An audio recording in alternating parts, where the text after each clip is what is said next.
Programme सत श्री अकाल to star वेख रहे सारे ही दर्शकों का स्वागत। दर्शक दोस्तों, तुसीं इस गल तो बहुत चंगी तरह वाकिफ हो कि असीं अपने इस प्रोग्राम के तहत तुहानूं हर बार रूबरू करवाउने किसी मायना शख्सियत दे नाल।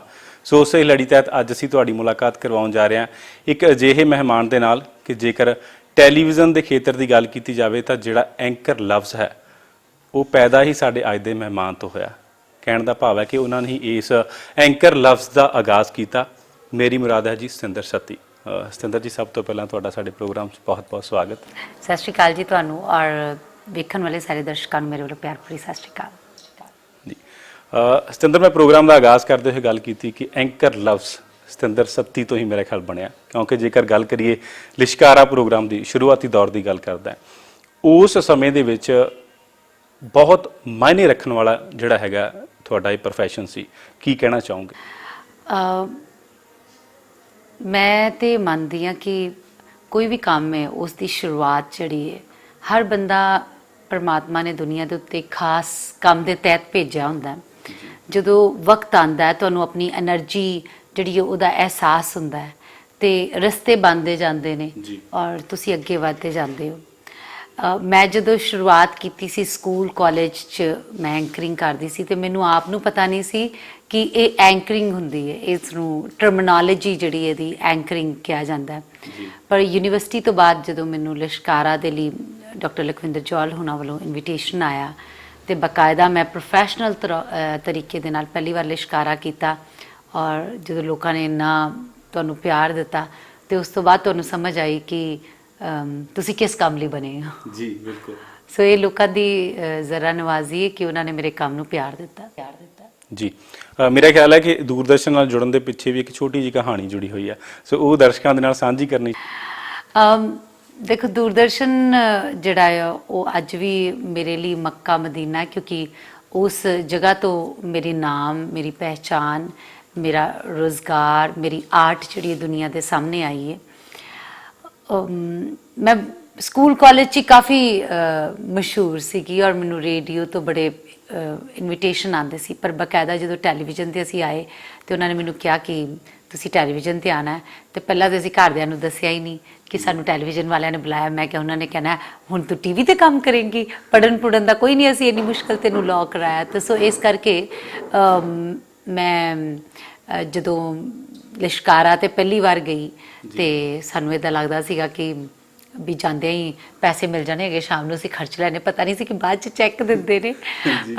और ना मैनूं ये पता सीगा कि तैयार होके जाना पैंदा घरों। सो असी घरों ही तैयार त्यूर होके मेकअप मुकअप, अपनी एक सहेली जिहड़ी चंगा मेकअप करदी सी, मैनूं तो मेकअप करना ही नहीं उदों आंदा सीगा, ते उहनूं सद्दिया भी मेकअप मुकअप कर दे, टीवी ते जाना हैगा। सो उस तरह इंट्रोडक्शन हुई मेरी। बट पहला लिशकारा ही जदों उन्होंने ऑन किया, कहते कि तुसी बोलो, मैं तो स्टेज दे वांगू शुरू हो गई बोलना, तो उन्होंने कट करना पिया, कहते नहीं इत्थे कट कट करके बोलना पैंदा। मैं क्या, मैं सोचा कि इक्को बार जी खत्म कर देना, बट वो काम ने बहुत रिस्पैक्ट दी और लिशकारा मेरे नाम के नाल जुड़ गया। लिशकारे दे वांग ही तुहाडा नाम जिहड़ा हैगा वो लिशका मारन लग पिया। उस तो बाद ये भी कह सकते हैं। मंच संचालका का जिक्र गल की जाए तो कॉलेज दे विच भी जिहड़ा रुझान हैगा सी जां दूरदर्शन ते आउण तो बाद ही पैदा होया? नहीं, मैं पहले स्कूल चो, कॉलेज चो, यूनीवर्सिटी चो ही बड़ी पॉपूलर सीगी स्टूडेंट्स दे विच ना। डैक्लामेशन, डिबेट, पोइट्री मैं खुद लिखती सी। तो साडी team R Baba DAV college चो मैं ग्रैजुएशन की थी। जो भी साडी टीम जाना करना, सारिਆਂ ने कहना करना इन्हों ने फर्स्ट आना करना। सो उत्थों ही मैनू, क्योंकि जोड़े जजमेंट ते आते सी सारे टैलीविजन ते रेडियो नाल संबंधित लोग आते सी, तो काफ़ी मैनू एप्रीसीएशन उदों भी मिलती सीगी। स्टूडेंट्स भी काफ़ी उन्होंने शौक हुंदा सी भी एक दो बोलेगी। सो एक अपनी एक मैनू लगता कि शुरू तो ही मेरी एक वर्ग रहा जिन्हें मैनू पसंद किया और उन्होंने इनकरेजमेंट नाल ही मैनू लगता कि टैलीविजन च मैं गई हाँ। मेरे ख्याल मुताबक सतिंदर सत्ती एक एडवोकेट बनना चाहते सी। ਉਹਦੇ ਨਾਲੋਂ there should be a big difference between advocate और एंकर। नहीं, मैं बनना तो वैसे जज चाहती सी कि हाई कोर्ट की या सुप्रीम कोर्ट की जज होवांगी, बट किस्मत तो कुछ होर मंजूर सी ते बन मैं ਆਰਟਿਸਟ ਗਈ ਹਾਂ ਔਰ ਮੈਨੂੰ ਲੱਗਦਾ ਹੈ ਕਿ ਇਹ ਦੁਨੀਆ ਦਾ ਸਭ ਤੋਂ ਖੂਬਸੂਰਤ ਪ੍ਰੋਫੈਸ਼ਨ ਹੈ। ਮੈਂ ਹਮੇਸ਼ਾ ਕਹਿੰਦੀ ਹੁੰਦੀ ਹਾਂ ਕਿ ਮੈਂ ਪ੍ਰਮਾਤਮਾ ਦੀ ਬੜੀ ਬਲੈਸਡ ਕਿਡ ਆ, ਬੜੀ ਉਹਦੀ ਪ੍ਰਮਾਤਮਾ ਦੇ ਲਾਗੇ ਦਾ ਬੱਚਾ ਵਾਂ, ਉਹਦਾ ਬੜਾ ਪਿਆਰਾ ਬੱਚਾ ਵਾਂ, ਕਿਉਂਕਿ ਉਸਨੇ ਮੈਨੂੰ ਪੂਰੀ ਦੁਨੀਆ ਇਸੇ ਕੰਮ ਕਰਕੇ ਕਮਾਈ। ਔਰ ਅੱਜ ਲੱਖਾਂ ਜੱਜ, ਲੱਖਾਂ ਵਕੀਲ ਜਦੋਂ ਤੁਹਾਨੂੰ ਵੇਖ ਕੇ ਸੁਣ ਕੇ ਦਾਦ ਦਿੰਦੇ ਨੇ ਤੇ ਤੁਹਾਨੂੰ ਲੱਗਦਾ ਕਿ ਤੁਸੀਂ ਇਹਨਾਂ ਦਾ ਇੱਕ ਹਿੱਸਾ ਨਾ ਹੋ ਕੇ ਭੀੜ ਤੋਂ ਵੱਖਰੀ ਆਪਣੀ ਥੋੜੀ ਜਿਹੀ ਪਛਾਣ ਬਣਾਈਏ।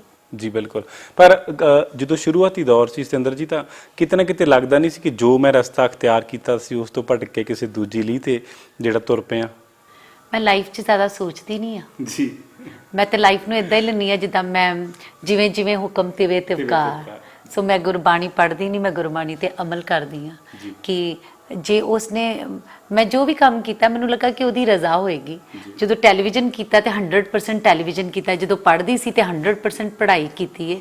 ਬਟ ਕਿਧਰੇ ਨਾ ਕਿਧਰੇ ਮੈਨੂੰ ਇਹ ਜ਼ਰੂਰ ਲੱਗਦਾ ਸੀਗਾ ਕਿ ਮੈਂ ਸਿਰਫ ਪੜ੍ਹਨ ਲਈ ਪੈਦਾ ਨਹੀਂ ਹੋਈ, ਮੈਂ ਕੁਝ ਹੋਰ ਕਰਨ ਲਈ ਪੈਦਾ ਹੋਈ ਹਾਂ। ਉਹ ਕੀ ਕਰਨ ਲਈ ਪੈਦਾ ਹੋਈ ਹਾਂ ਪਹਿਲਾਂ ਤਾਂ ਪਤਾ ਨਹੀਂ ਲੱਗਦਾ ਸੀ, ਪਰ ਜਦੋਂ ਟੈਲੀਵਿਜ਼ਨ ਤੋਂ ਬਾਅਦ ਪਾਪੂਲੈਰਿਟੀ ਮਿਲੀ ਔਰ ਮੈਂ ਆਪਣੇ ਕੰਮ 'ਚ ਇੰਨੀ ਮਗਨ ਹੋ ਗਈ ਕਿ ਮੈਨੂੰ ਲੱਗਦਾ ਸੀ ਇੱਕ ਪ੍ਰੋਗਰਾਮ ਤੋਂ ਬਾਅਦ ਦੂਸਰਾ ਪ੍ਰੋਗਰਾਮ, ਦੂਸਰੇ ਹੁਣ ਕੀ ਕਰਨਾ, ਹੁਣ ਕੀ, ਜਿਹੜਾ ਸਿਲਸਿਲਾ ਅਜੇ ਤੱਕ ਜਾਰੀ ਹੈ ਉਹ ਮੈਨੂੰ ਉਸ ਚੀਜ਼ ਨੇ, ਉਸ ਚੇਟਕ ਨੇ ਮੈਨੂੰ ਲੱਗਦਾ ਕਿ ਬਹੁਤ ਅਗਾਂਹ ਪਹੁੰਚਾ ਦਿੱਤਾ।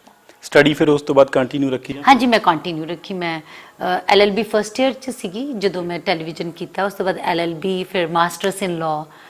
ਮੈਂ ਆਪਣੀਆਂ ਦੋਨੋਂ ਡਿਗਰੀਜ਼ ਕੰਪਲੀਟ ਕੀਤੀਆਂ ਔਰ ਉਸ ਦੇ ਨਾਲ ਨਾਲ ਵੱਡੀ ਗੱਲ, ਬੜੀ ਖੂਬਸੂਰਤ ਗੱਲ ਇਹ ਸੀ ਕਿ ਜਿਸ ਦਿਨ ਮੈਨੂੰ ਮਾਸਟਰਸ ਇਨ ਲਾਅ ਡਿਗਰੀ ਮਿਲੀ ਸੀ LLM ਦੀ, ਸੇਮ ਦਿਨ ਤੇ ਯੂਨੀਵਰਸਿਟੀ ਨੇ ਕੁਝ ਚੁਣਿੰਦੇ ਲੋਕ contribution to Punjabi language and culture ਦੇ ਲਈ ਸਨਮਾਨਿਤ ਕੀਤੇ ਸਨ, ਜਿਨ੍ਹਾਂ ਦੇ ਵਿੱਚ ਯਸ਼ ਚੋਪੜਾ ਜੀ, ਰੋਬਿਨ ਸਿੰਘ ਇੰਗਲੈਂਡ ਤੋਂ ਮੁੰਡਾ ਬੜਾ ਆਪਣਾ ਪੰਜਾਬੀਆਂ ਦਾ ਮਾਣ ਹੈ, ਕਰਤਾਰ ਸਿੰਘ ਪਹਿਲਵਾਨ ਜੀ, ਔਰ ਚੌਥਾ ਨਾਮ ਮੇਰਾ ਸੀ।